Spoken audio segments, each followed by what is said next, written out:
back in 1963, we were detached out to Malaya to provide a deterrent against Sukarno, whose Indonesians were making threatening noises against Malaya.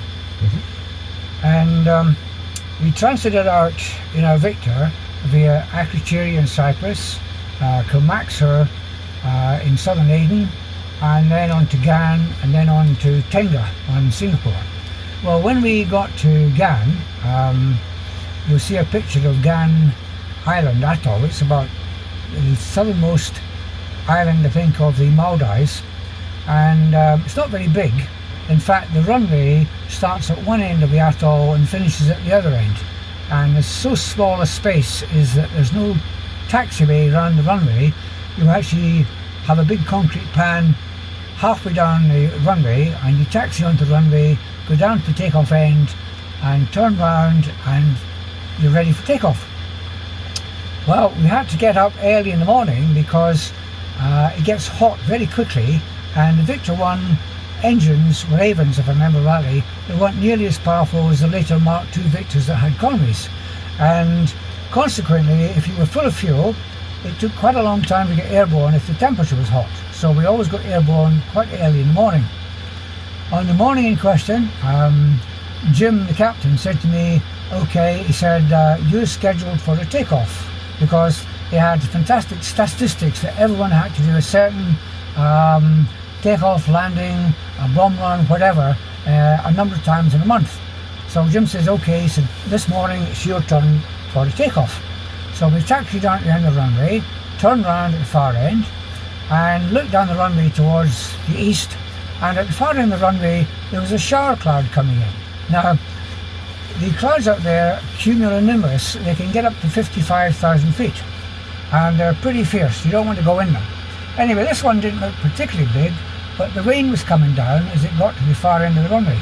So he started the takeoff run, and Jim says, okay, he said, I'll give you control when you get to 90 knots. At 90 knots, the steering, the nose wheel steering, which is on his side, I got hold of the yoke, and he said, okay, you've got control. Now this time the rain is coming down, so he put the windscreen wipers on, and there was no effect. So he put the windscreen wipers on, twice the speed. There's still no effect, so I can't see a thing of the runway. So I'm looking at the instrument panel, making sure I'm staying straight, and in the back the nav plotter said 138 knots, rotate. So at that point, pull the nose wheel back off. He gets to 148 knots, he says, unstick.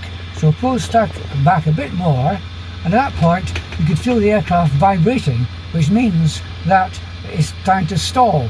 At that point the speed stopped virtually at about 158 to 160 knots, just above takeoff speed, and nothing seemed to happen. I couldn't see anything, the speed wasn't building up, we weren't really lifting off, and I was aware of the fact that by now we must be getting near the end of the concrete, and Gan Atoll is only about a few feet beyond that before you hit the water.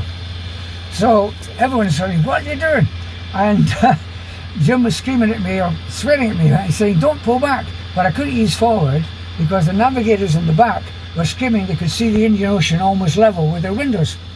So we were sitting there, couldn't see anything, speed was static, nothing was going on, and then all of a sudden we cleared the cloud, and the aircraft started to speed up. We climbed away. Meanwhile, Gan air traffic is shouting, Mike Alpha Bravo Charlie Delta, come in. Mike Alpha Bravo Charlie Delta, come in. And eventually said, okay, Gan, we are now climbing away, going en route. Thank you, good day. And other than that, we didn't say anything for ages. And between Jim and I, on the 6th seat, was the crew chief that we took with us, because he did all the major servicings with the help of the ground crew. And he suddenly said, would anyone like a spangle? At which point the tension broke and we all swore and shouted at getting away with it. Now, I subsequently found out that in a QNIM, at a certain point you get what's called a mini burst. So in other words, all the rising air and water and ice and everything falls downwards, and it comes and hits the ground and spreads out in all directions, so that if you're taking off and the mini burst is behind you, effectively you've got a tailwind of I don't know how many knots. And that's what happened. We had a tailwind, so our takeoff speed didn't increase, and we were stuck there just above stalling speed, just above the water. And it really was, I mean, it was so intense, we didn't know we had time to be really afraid. You were just sitting there, hoping you weren't going to hit the water, hoping the aircraft would not stall, and eventually we climbed away.